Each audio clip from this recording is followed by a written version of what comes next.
এসেছে সত্য, ওয়াজাহাক্কাল বাতিল চলে গেছে মিথ্যে। ইন্নাল বাতিল নিশ্চয় মিথ্যে, কানা যাহুকা চিরদিন মিথ্যে। হ্যাঁ ভাই।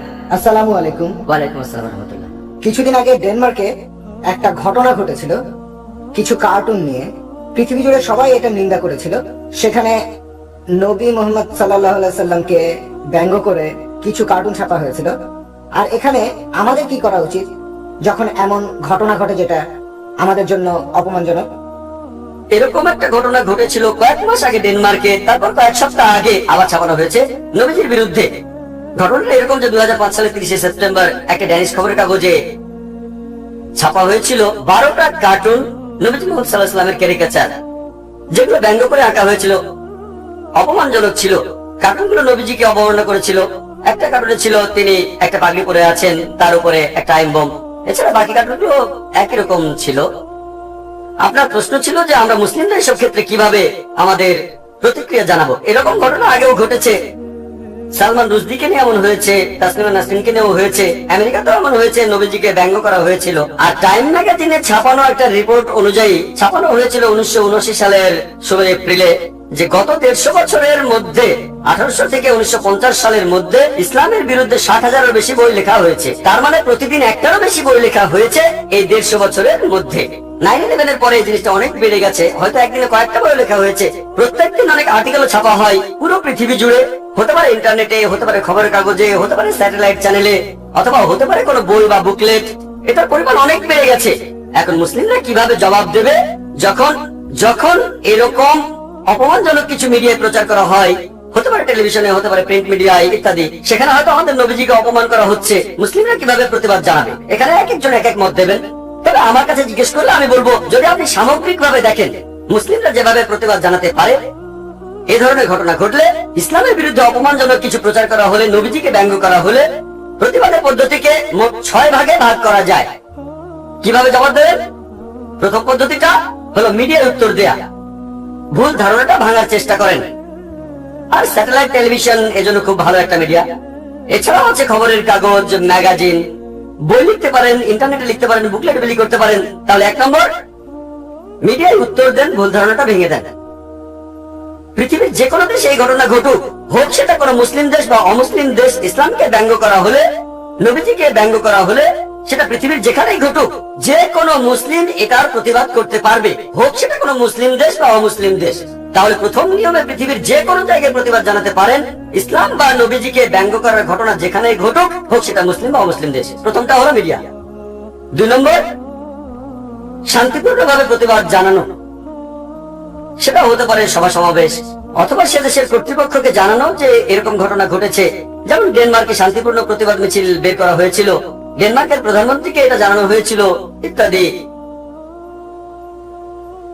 শান্তিপূর্ণ সভা থাকতে পারে, কয়েকশো মানুষ, কয়েক হাজার বা কয়েক লাখ, এরকম শান্তিপূর্ণভাবে। এটা যে কোনো মুসলিম করতে পারে পৃথিবীর যে কোনো জায়গায়। তৃতীয় যে পদ্ধতিতে এখানে প্রতিবাদ জানাতে পারেন, সেটা হতে পারে লিগ্যাল অ্যাকশন, কোর্টে কেস করা। যদি আপনি অভিযুক্তকে এভাবে কোর্টে হাজির করতে পারেন, কেস করেন, এভাবেও আপনি সেখানে প্রতিবাদ জানাতে পারেন। যেমন ধরেন, আমেরিকাতে একটা অর্গানাইজেশন আছে, নাম কেয়ার, CIR। এটা ভালো মুসলিম অর্গানাইজেশন, ইসলামের প্রচার চালায়। এখানে একটা উদাহরণ দেই। হয়তো আপনারা নাইক কোম্পানির নাম শুনেছেন, অনেকে বলে নাইকি। এই কোম্পানি খেলাধুলার সামগ্রী বানায়, টি শার্ট, জুতা ইত্যাদি। তারা একবার একটা জুতা বানালো যার পেছনে আরবির মতো কিছু লেখা, মনে হতে পারে আল্লাহ। জুতার পেছনের দিকে যদি পেছন থেকে দেখেন, মনে হয় আল্লাহ লেখা। লেখাটা জুতার পেছনে, আর এটা অপমানজনক। তখন কি হলো? কেয়ার একটা কেস করে দিল। কেসটা কোর্টে যাওয়ার আগেই জুতার কোম্পানি মধ্যস্থতা করেছিল। তারা $17 মিলিয়ন জরিমানা দিয়েছিল। এরকমই হবে বোধহয় $17 মিলিয়ন। কেয়ার সেই টাকা দিয়ে সেখানকার মুসলিমদের জন্য অনেক কাজ করেছিল। তারা মুসলিমদের জন্য পার্ক বানিয়েছিল, স্কুল বানিয়েছিল। এরকমই এই কেয়ার কোম্পানি, একটা মুসলিম অর্গানাইজেশন, কেস করলো। তবে কেসটা কোর্টে যায়নি, কারণ তাহলে আরো জরিমানা হতো। বাইরে মধ্যস্থতা হয়েছিল। সে যাই হোক, হতে পারে তারা কোর্টের আদেশে জরিমানা দিল বা মধ্যস্থতা হলো। জরিমানা দিয়েছিল $17 মিলিয়ন।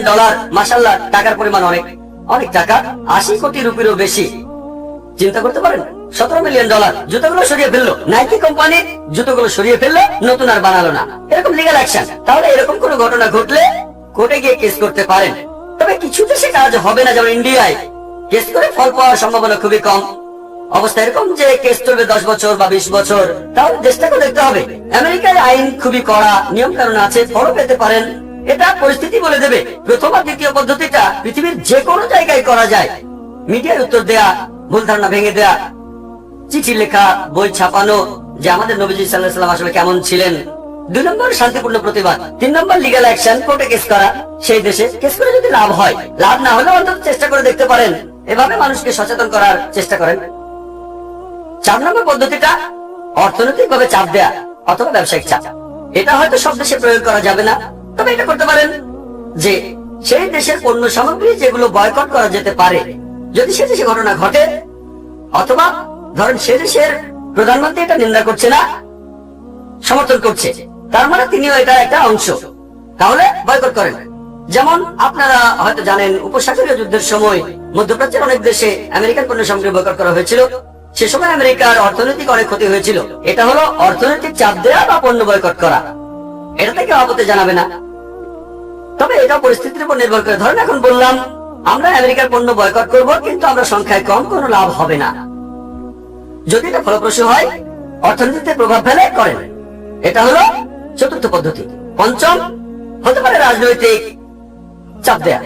রাজনৈতিক চাপ মানে সমস্ত মুসলিম দেশগুলো তারা একসাথে হয়ে তখন সেই দেশের প্রধানকে তারা জানাবে যে এটা বন্ধ করতে হবে, না হলে আমাদের দেশ থেকে আপনাদের এম্বাসি তুলে দেব, রাষ্ট্রদূতকে ফিরিয়ে নেব ইত্যাদি।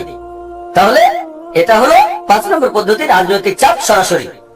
প্রধানমন্ত্রীরা আলোচনা করবেন, প্রেসিডেন্টরা আলোচনা করবেন, রাজনৈতিক আলোচনা যে এই কাজ বন্ধ করতে হবে, ক্ষমা চাইতে হবে, তা না হলে রাজনৈতিক ভাবে বয়কট করা হবে।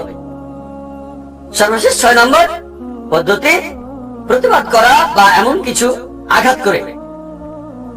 যেমন ধরেন লোকজন এমন করলো যে আগুন ধরিয়ে দিল, এম্বাসিতে পাথর মারলো, কেউ হয়তো এমন কাজ করলো যে একটা বোমা ফাটিয়ে দিল, এমন হচ্ছে।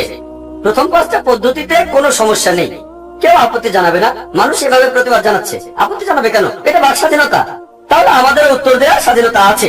সে যদি আপনার শত্রুও হয়, ধরেন কেউ নবীজির বিরুদ্ধে বই লিখেছে, আপনি মিডিয়ার প্রতিবাদ জানালেন, সে আপত্তি জানাবে না। এই 6 নম্বর পদ্ধতিতে যদি বিক্ষোভ প্রদর্শন করেন, এটা যদি খুব মারাত্মক না হয়, কিছু মনে করবে না, যদি সেটা ক্ষতিকর কিছু না হয়, যেমন ফ্ল্যাগ পুড়িয়ে দিলাম, কাজ হতে পারে না হতে পারে, তবে আপত্তি করবে না। 6 নম্বর পদ্ধতিতে বিক্ষোভ প্রদর্শন এমন হলে সমস্যা নেই। তবে যদি এমন হয় সে দেশে কাউকে ধরলেন, তাকে আটক করে রাখলেন, তারপর অত্যাচার করলেন অথবা মেরে ফেললেন, ইসলাম এটা নিষিদ্ধ। একজন আমেরিকানকে কিডন্যাপ করলাম, এবার তাকে মেরে ফেলবো অথবা আমি একটা বোমা ফাটাবো, ইসলাম এটা নিষিদ্ধ। প্রথম 5টা পদ্ধতির কথা যদি বলেন, মুসলিমরা আপত্তি করবে না, অমুসলিমরা আপত্তি করবে না। 6 নম্বরটা শক্তি প্রয়োগ করা, ফ্ল্যাগ পুড়িয়ে দেওয়া, পুষ্পতালিকা পোড়ানো, বেশিরভাগ মানুষ আপত্তি করবে না, ইসলাম এটাকে পুরোপুরি হারাম বলবে না। তবে 6 নম্বর পদ্ধতিটা যদি মারাত্মক হয়ে যায়, যে নিরীহ কাউকে ধরলেন আর মেরে ফেললেন, আল্লাহ পবিত্র কোরআনে সূরা মাইদার 32 নম্বর আয়াতে বলেছেন, যদি কেউ কোন মানুষকে হত্যা করে, যদি সেটা খুনের অপরাধ বা বিশৃঙ্খলা করার অপরাধ না হয়, তাহলে সে যেন পুরো মানুষ জাতিকে হত্যা করলো। যদি কোনো মানুষকে মেরে ফেলেন, হোক মুসলিম বা অমুসলিম, যদি সেটা খুন বা বিশৃঙ্খলা করার অপরাধে না হয়, তাহলে আপনি পুরো মানুষ জাতিকে হত্যা করলেন। আর যদি কাউকে বাঁচান, তাহলে পুরো মানুষ জাতিকে বাঁচালেন। যদি সত্যিকারের দায়ী লোকদের ধরতে পারেন, তাহলে সেটা আলাদা কথা, কিন্তু কোন দেশের নিরীহ কোন লোককে ধরলেন, ইসলাম এটা সম্পূর্ণ নিষিদ্ধ। যদি আপনি আসল অপরাধীকে ধরতে পারেন, যদি সেটা ইসলামের দেশে হয়, তাহলে তাকে ইসলামী শরিয়া অনুযায়ী শাস্তি দেন, আমার আপত্তি থাকবে না। তাহলে মুসলিমরা এইভাবে প্রতিক্রিয়া জানাতে